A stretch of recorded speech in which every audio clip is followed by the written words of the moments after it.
right. Okay. So, all right. I got my live going on here, and then I got my live going on here. So if I'm looking this way, I got my laptop this way. Cause yeah, that's just how we're gonna have to rock this one today. But welcome, y'all. Welcome, welcome, welcome. So, I wanted to get on here because I'm getting used to like being on camera a lot more, and this sharing the information that I like to talk about and I like to focus on, because a lot of times when I have been on this journey, I have learned that when you gatekeep information that everybody could have access to, it doesn't help you at the end of the day. And it's better to just share the information. If people want to like do a deeper dive for themselves, they can do that. But you know, it's best to just, just talk about it because a lot of times, especially when it comes to women talking about our bodies and talking about sensuality, talking about just all these different things, people get so uncomfortable. It's not even funny. They get so uncomfortable talking about cycles and talking about how your body moves and like what's going on. And it's to a point where it's just like, yeah, I'm tired of that. I'm tired of having conversations with people and they don't even want to talk about what they can do to make themselves feel better, especially when they are on their periods. So, for those that don't know who I am, my name is Monica with a K. If y'all didn't read my description, Monica with a K, and I am a womb health and cycle sync coach. And cycle syncing is when you match your routines and your task and whatever you have going on with the phase of the cycle that you're in. So, for instance, everybody's heard of periods or menstruation, and that is the perfect time for you to like focus on resting. It's your perfect time to focus on just making sure that you're good and you are recharging. Like, really think of yourself like this is winter time. You are here to rest, hibernate, get all the good foods and stuff like that that make your body feel good, but are also nourishing for your body. And that's what you want to focus on. Or if you're in ovulation, for instance, I think some folks are getting familiar with ovulation now, but that's when you feel like you got to pounce on somebody, if y'all know what I'm talking about. And at that time you have a lot of energy, and because you have a lot of energy you can do a lot of things. You can have your networking meetings, you can go on them dates, you can be around people, like you can people all weekend if you're ovulating that weekend, and you only ovulate one day, but that ovulatory period is from 3 to 4 days, so you can maximize that energy to pretty much go out and get things that you want and to have good energy and things like that. That's why it seemed like some people, like one moment you'll see them one week and they're extra good, they're talkative, they're outside, and then the following week it's like, oh no, they will hibernate. You won't see them. They're like, leave me alone. They turn to the Grinch almost, right?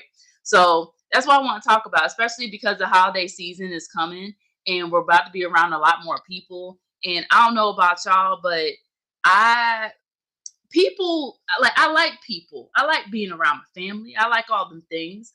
But sometimes, especially because it's a lot of people at once and you don't know what's going on in people's lives. And they tend to, let's just say, like, just be a lot. Just be a lot. So we're going to talk about that today. We're going to talk about how you can cycle sync and feel better about being around people, feel better about being around um, all that energy, being around and being put in spaces and in places where it's like, all right, if I got to figure out what mode I got to be on. Do I have to say no to this event that I got invited to that I already knew about? Or if I am invited and I know I'm going, do I stay the whole time? Do I, mix and mingle with everybody, or do I become very selective? So let's definitely talk about it. And hold on, sorry, y'all. I was wondering why it felt like I cut myself, y'all. Oh, I have no idea how I did that. Okay, anyways, my bad. So okay. Um, let's start with, again, what cycle syncing is. So a lot of people think that cycle syncing is when a lot of people with uteruses, they all are together and their periods sync up and it happens at the same exact time.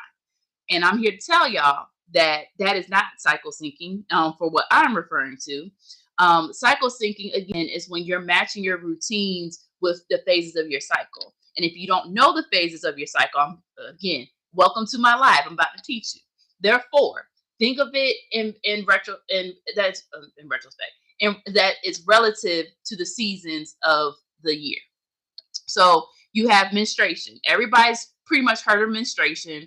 And with menstruation, that is your period. Your menstruations, healthy menstruations, between 3 to 7 days. If it goes over 7 days, that might be due to a bunch of different factors. That's a whole different conversation for a whole nother day. But if you want to deep dive into that, I do have resources that I can give you that could help you with that. But you essentially want to make sure that you are having healthy periods, that you, and what a healthy period is, that there's no PMS. And when I say no PMS, no cramping, no acne, no bloating, no extreme fatigue, none of that. That is like a healthy cycle, a healthy period, right? And a lot of us don't have that. So again, that's why I do this work, because I am somebody that I used to have. I don't care if it's TMI. I really don't care. I used to have an 11 to 13 day period, y'all. Like, take it from somebody that's now down to 5 to 6 days. I did not know this information. So if you are somebody that's like, oh, she's talking about period, I want to listen to her. You might want to listen to me, because if this is you, or if you are bleeding through your menstrual products, if you are somebody that has very painful periods to the point where you can't get out of bed, like you can't talk to nobody, and all these things, yeah, that's an issue. So definitely check out, just stay on this live, because you're about to learn a lot. So back to menstruation. So when you're menstruating, think of it again as that rest and recharge period. You want to make sure that every time that you are menstruating, again, it's between 3 to 7 days. If it goes over, or if it's shorter, or if it's inconsistent, definitely seek a medical professional, because at the end of the day, that there's an underlying issue that you may not be aware of. And if you go to your regular checkups, they're not going to check for it unless there is a problem. So you're going to have to communicate that with your medical professional, right? So there's that. So after menstruation, and remember, this is wintertime, you have your follicular phase. With your follicular phase, think of this as more like spring. You are about to, step your toe back outside. You're recovering and coming out of hibernation. You have all of the energy to do different things. You're able to, kind of be around people, but you have a creative spark. You are able to start planning for real, and starting to execute those beginner tasks of your plans. You're able to, just do different things where you're, whatever goal you set, you can actually follow through with that goal now, and start working on that. So that is your follicular phase. Next, you have your ovulatory or ovulation. So fun fact, you only ovulate up to a 24-hour period. So it's only for one day, or up to one day. And the ovulatory period is about 3 to 4 days. Not saying you ovulate all those days, but ovulation occurs on one day, but your body prepares for ovulation about 3 to 4 days prior. So you have this ovulatory period. This is summertime. And in summer, everybody is outside. Everybody is outside. So because everybody's outside and you feel like you want to be outside, you're also going to feel like you're about to pounce on somebody. You're going to feel very, quote unquote, feral. A friend of mine had said that, because I told her about seed cycling, and she was like, "It made me feral," and I was like, "Oh my!" But I mean, that does happen. It means your body feels safe to bring life into this world. That's all. That's what ovulation is, right? And with that, you're going to want to be around people. You're going to want to be social. You're going to want to network and negotiate and go on dates and go to the parties and do all these things. So um, there is ovulation. And then last is your luteal phase. So luteal phase, think of it as the fall time. So like right now, where guess what? You may have some energy from your ovulatory period. You may feel like you want to be outside for the first week, but that second week, yeah, you might want to start preparing for hibernation, preparing for wintertime, preparing to rest, preparing to go back and eat it. Pretty much prepare your body to go into menstruation again, to go into hibernation. So you want to make sure that you are starting to relax and rest and like calm down from being outside the first 3 weeks. You want to make sure that at the end of the day, you are not overwhelming yourself and causing all of this stress and on your body and raising your cortisol levels and stuff like that. So your luteal phase is about 10 to 14 days long. And with your luteal phase, you'll probably start experiencing PMS, right? And like I mentioned before, PMS is not normal. Like it's not normal at all. It's just been normalized. And because it's been normalized, that's why nobody really want to do things to be more preventative. We want to do things to be more treatment based. But who wants to sit there and tell you that, oh, yeah, you're going to have to actually look at what's making your body inflamed, or look at your food allergies or food sensitivities, or look at what you're putting on your body, look at what's in your home. Nobody really wants to be preventative, right? And tell you these things. But guess what? I'm going to tell you these things. And there are lots of books out there that will also tell you these things. A lot of times we want the quick solution to fix things that are going on with us, but we don't want to change our lifestyle and our habits that are causing these things. So my biggest thing to y'all for the holiday season, especially with Thanksgiving coming up, and if you're in the US, Thanksgiving coming up, and then you also have various holidays in December, prioritize you and prioritize what makes you feel good in a healthy way. What I mean by that is, if you spend a lot of your time focusing on other people, they're going to drain you. And they'll drain you to a point where they're going to make you burn out. They're going to make you feel like you're not deserving or whatever it is that you're trying to do, or the things you got going on. Or let's say work is becoming a lot more stressful because everybody's trying to go out for the holidays and get things done by a certain deadline. And it's causing so much unnecessary stress that it raises your cortisol levels, and then you're left eye twitching and you wondering why. So prioritize yourself during those times, because if you don't, your body is going to tell you. And think of your period as the report card of your body. So again, a healthy period is between 3 to 7 days. If it goes over 7 days, or if you have really heavy, painful periods, all these things, that's your body's way of saying, like, we didn't do so well this month, but we can always try again. And there are always ways to, do better on your report card, per se, right? So again, make sure you're taking care of yourself and making you a priority. That's one way. But then also, another way to do this is to exercise. I know everybody hate exercising, but you don't have to do much, y'all. Look, if you are somewhere and you have at least some type of space, walkable space around, just walk up and down your living room or your bedroom. Go from the bathroom to where you are back to the bathroom and just keep doing that. You might look a little funny, but you're moving your body. Exercise doesn't necessarily mean that you got to go to the gym. Exercise literally can be just some of the things that you do at home on a regular basis. If you're sitting there watching TV, guess what? Something you can do: stand up, sit down while you're watching TV. That's another way to incorporate some type of movement and getting your body used to being active. Because that's the other issue too, is that people don't want to necessarily get active and move their bodies, but again, they want that quick fix, and that's why you'll see that surge of people going to the gym at the beginning of the year. And then do they stay? No, because they want a quick fix. They think that, oh, I'm gonna eat all this food and then I'm gonna go to the gym for one day for 10 minutes and only go that one day.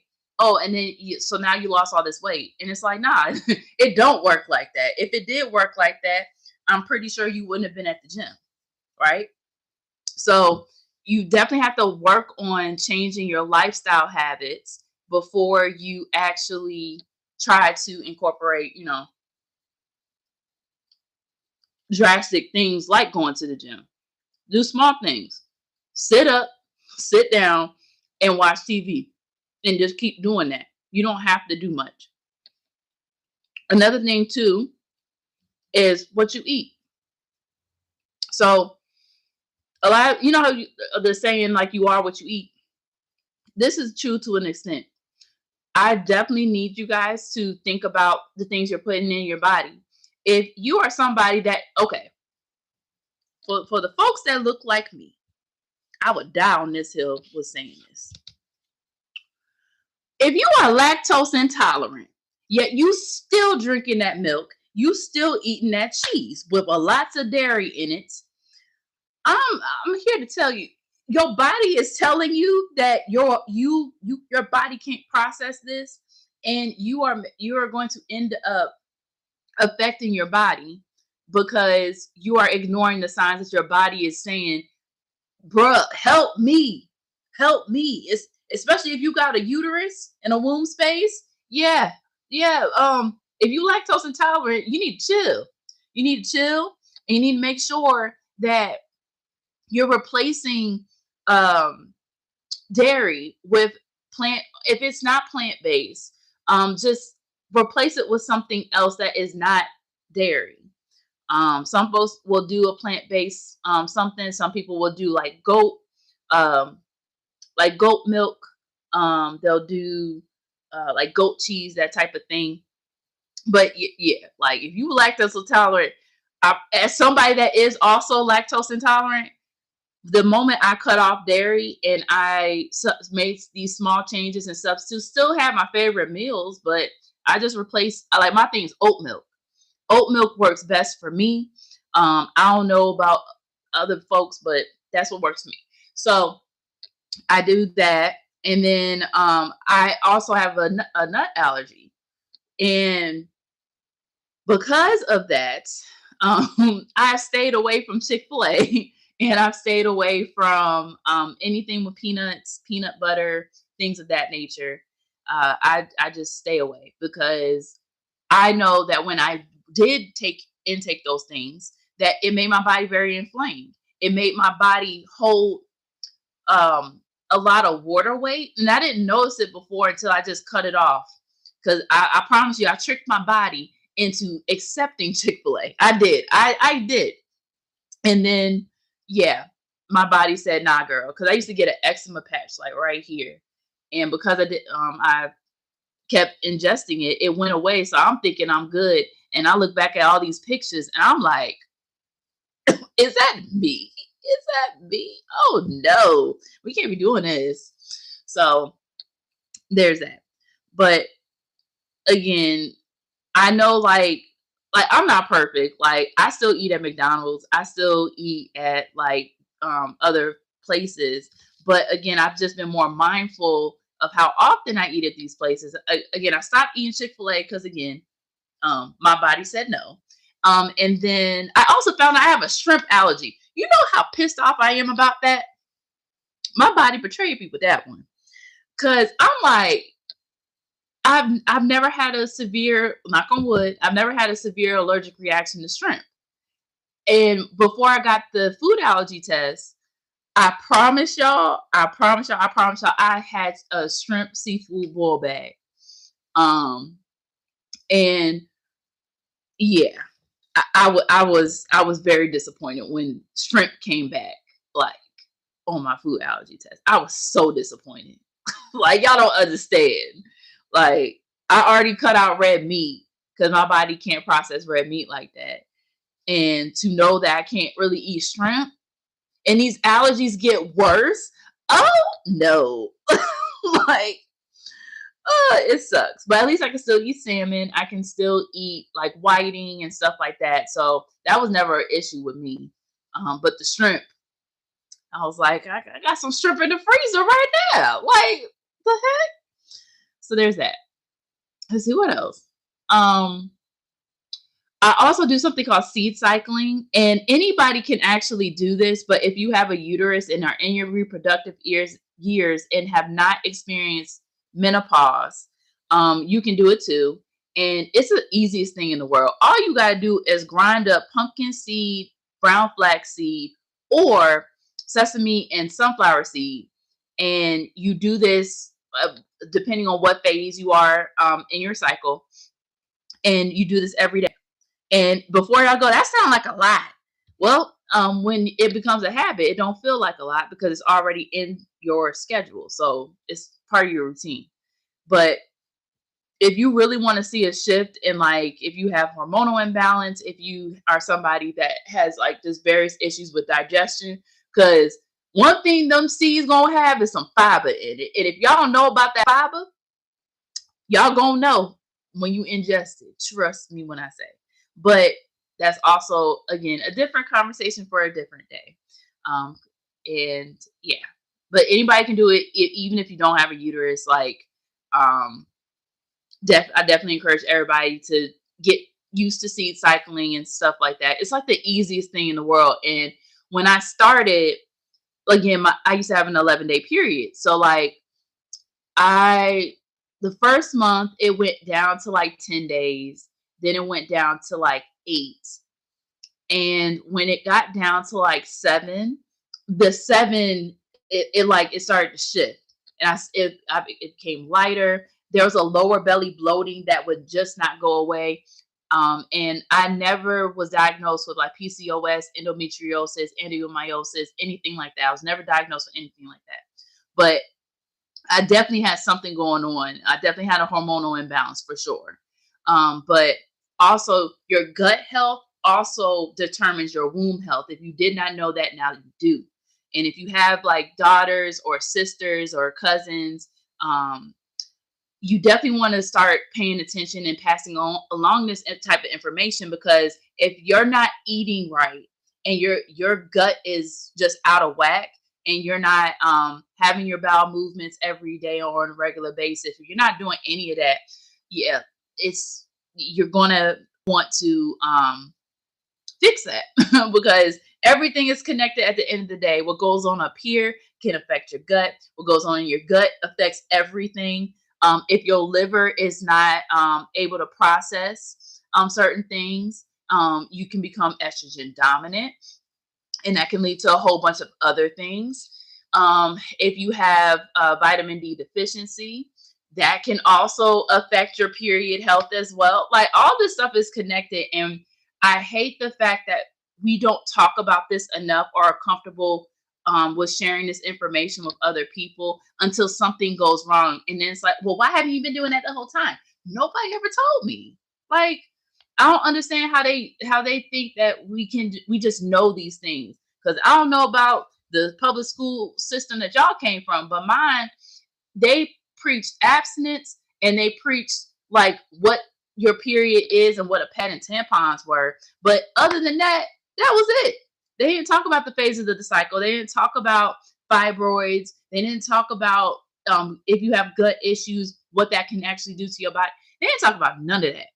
And I am grateful for being on this journey. It sucks how I got here, but I'm grateful for being on this journey and being able to, tell other people about how to holistically approach these things, but also incorporating science, because that's one thing about me, y'all. I like a holistic approach, but I also like the science behind stuff. So, I'm not just one of those people that's like, oh yeah, go take this because it's, somebody told me about it. No, no, no. I like the scientific evidence that's behind some of this stuff, but I also can understand why there's a lack of information, because if y'all didn't know this, when it comes to women's health, they really just started doing research. When I say just started doing research, y'all, I'm talking about they really haven't. well, it was in early 90s. I want to say 94, but early 90s is when they really started doing research on women's health. But it wasn't until like maybe over a decade ago that they really started working on stuff. And it wasn't until a couple of years ago, like a couple means two, that they started testing menstrual products with actual blood, like human blood. That's wild right there. And for people that have been using menstrual products and stuff like that, like that is wild to think about, because like what have we been putting in our bodies this whole time? But as y'all can see, I get really passionate about this kind of stuff. I get really, really passionate because I like learning about different things, and I like I said, sharing the information with people, because a lot of people don't know, or when they want to find out, something has gone wrong. So we're on here. I see y'all joining. Y'all can say hi. I'm getting new to this, but y'all can say hi if y'all want.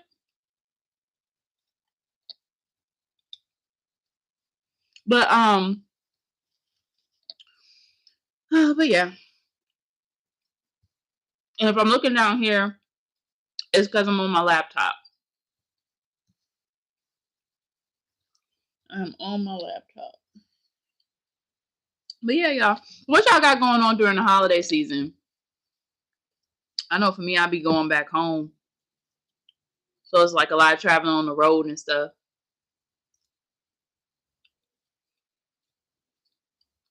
But I feel good though, because I don't know about in y'all household, but if you get put in charge of a dish, like to cook it and serve it to people, it's an honor in my family. Because not everybody get that honor at all. If you get tasked to bring like sodas and in like in the drinks in store-bought stuff, yeah, they don't trust you to cook. So I got tasked with doing sweet potato pies. Because that's what we do in my household. We do sweet potato pies. And I got that honor like a couple of years ago. I was like, what, you want me to do it? It rivaled my great grandma. Okay. But I tweaked the recipe though. So it's not vegan, but it's almost there. The only thing I use is eggs. But everything else is pretty much a uh non milk based pie, down to the butter, because I do oat milk butter.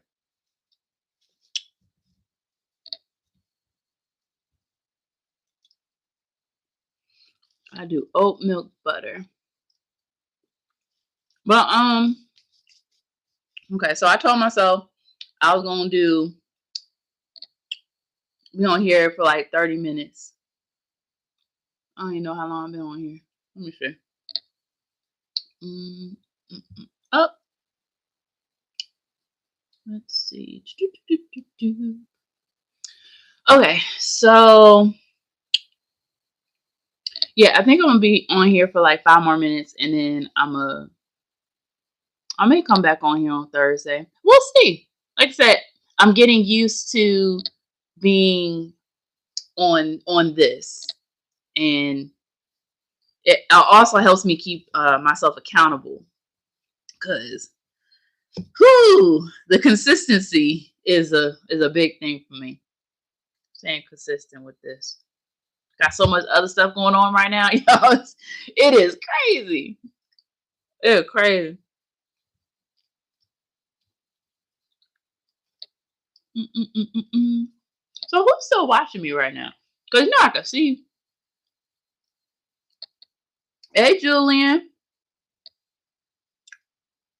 Um.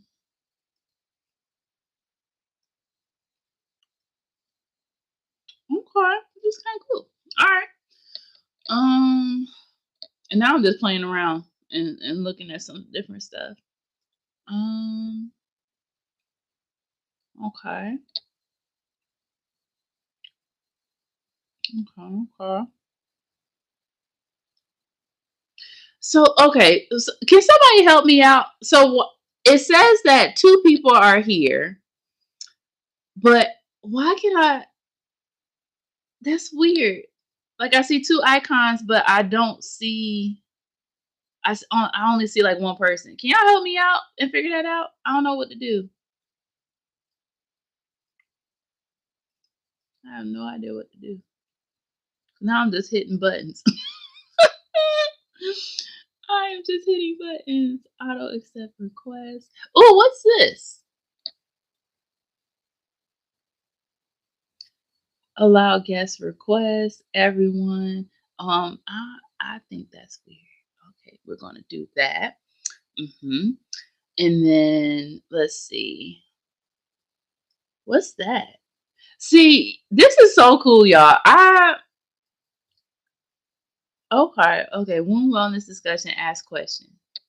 Did the AI just bug? Yo, did the AI just bug on this? It says wound wellness discussion. Ask questions, y'all. Y'all gotta ask some questions. I think this thing just bugged. Okay. Yeah, I think this thing just bucked at me.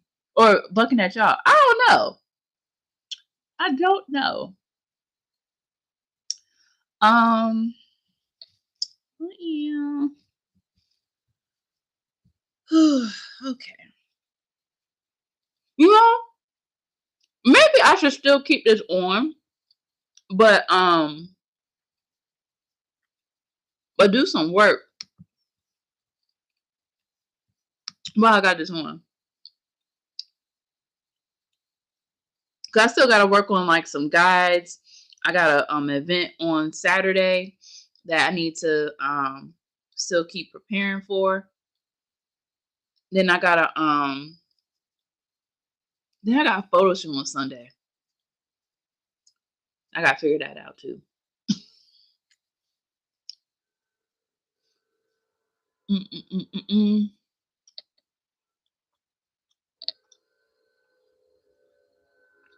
So what is that? So why is it? Hmm. Okay. I don't know why it's doing this. Mm-mm-mm-mm. Let's see. All right, y'all. So I'll probably be back um on Thursday. Yeah, I want to say Thursday.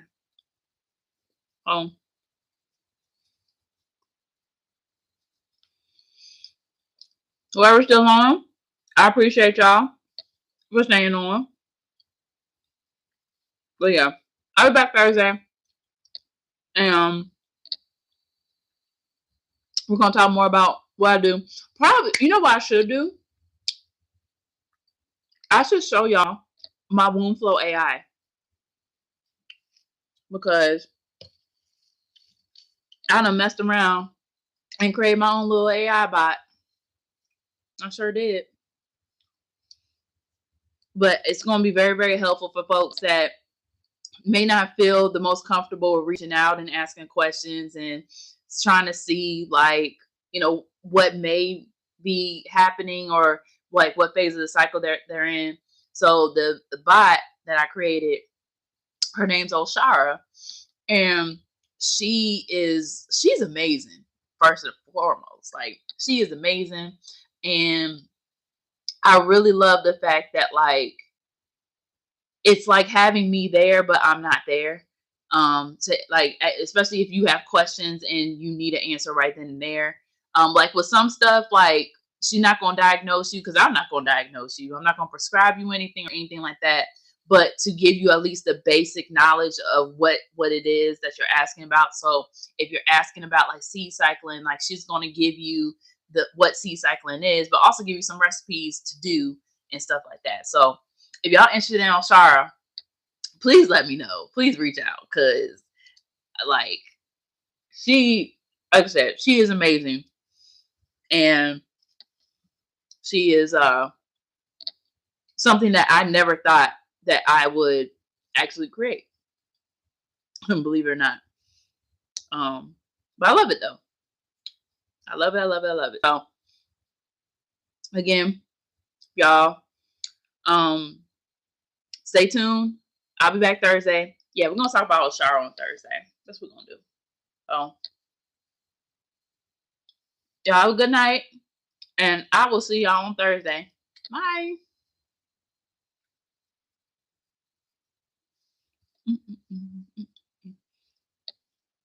So yeah, I was talking to my camera over here. Now back over here. So yeah, I'll be back on Thursday to talk about Oshara because Oshara. Oh my, I cannot wait just to show y'all Oshara. Oshara is that girl. Oshara is that girl. So I'll be back Thursday, and we're gonna do that. Bye.